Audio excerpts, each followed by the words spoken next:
So after 25 years of cruising, these things we just never do anymore. Hey everybody, welcome back. Well, today I'm sharing the things that we never do on a cruise anymore. We have been cruising for 25 years, so lots of cruises, lots of experience, but there's also things that we always do. Let me know if you want to see that in a separate video. Some of these things might be a little controversial, but I don't think so. Let me know in the comments if you guys do or do not do these things. So I'm going to start out with something that we never do anymore. However, we just did on our last cruise, but usually it's a hard no, and that is buy a drink package. We just don't drink enough. If you do the math, I mean, I've talked about this for years. It just isn't cost effective for us. I mean, you literally have to drink most of the times about 10 drinks a day to even pay for itself. However, cruise lines are getting smart now. They are giving you extra perks, not just a drink package. So, maybe you're getting paid gratuities in that, or specialty dining, which is what we did on our last Princess cruise. So some of you may be familiar. They have Princess Plus or Princess Premier.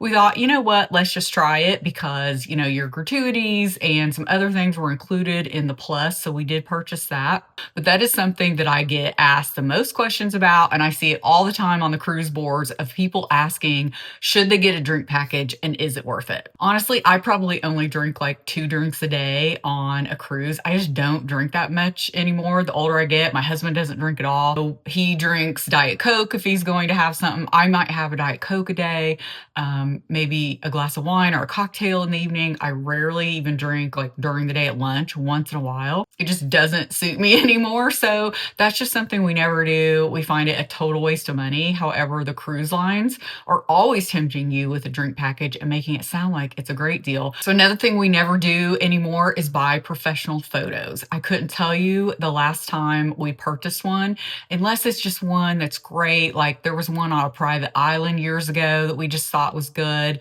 But the professional ones in the evening when you're all dressed up, I have found those to very rarely be good. Either the lighting is off, just the photography in general is not that good. They're way too posed. They look like, prom pictures. Most of the time, if you just ask someone else to take your photo, you will get a much better photo, and iPhones just have great quality more.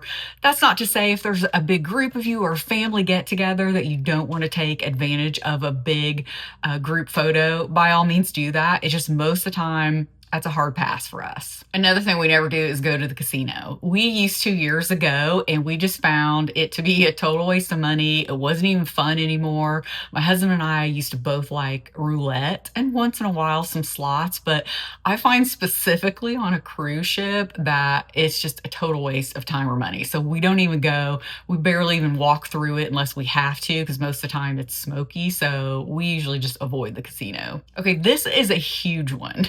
Never, ever do we book a guaranteed room. We haven't done this since our very first cruise, and we happened to luck out. Well, I shouldn't say that. Our second cruise, because we took our parents with us. This was way back, literally about 25 years ago. It was our second cruise. And we did book a guaranteed room, but we lucked out and we all got like rooms together because that was something we told, our travel guy.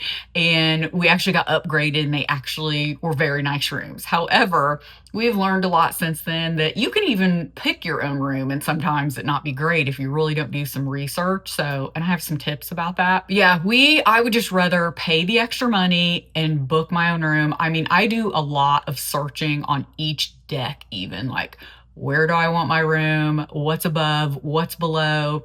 I just find most of the time with guaranteed rooms, you are going to get what's left over that people didn't choose. And sometimes that could be in a terrible location. You may look out and get a great one, but most of the time the odds are going to be against you. So this may be surprising to some people, but we also never go to the spa. I know some people live for a spa on vacation or definitely a cruise. I mean, you see people lined up the first day to make their appointments. I've never got into it. I don't love it. And my husband's probably never had a massage his whole life. I don't love getting a massage. I've had a few. And I don't know if it stems from when I went to school to be an esthetician. We had to do facials on each other and all that. I just really never enjoyed receiving that treatment. I don't get manicures, pedicures. I don't like anybody messing with my feet. And honestly, I can do a pretty good job with my nails. So I just don't go to the spa. Some people love it and that is like their go-to vacation thing, but we just never go. So along those same lines, we never book a cabin under the pool deck. Like directly under the pool deck, you'll want to watch, depending on what cruise line. Pool deck may be like deck 15, 16. The main reason for that is late in the evening, early in the morning, and again, depending on the ship, the cruise line, you will hear them moving chairs a lot. And that screeching chairs along the deck just vibrates right down through the floor. I find that is even worse than staying under like a lounge or a nightclub. Like on our last Princess, we stayed in a very aft cabin, hadn't done that in years. Actually, there was a lot of vibration on that ship, so I wouldn't recommend that again. The last time we'd done it, it was more of like a corner aft, and it was a different ship years ago. It was great. So, however, this time, I'm probably not going to do that again.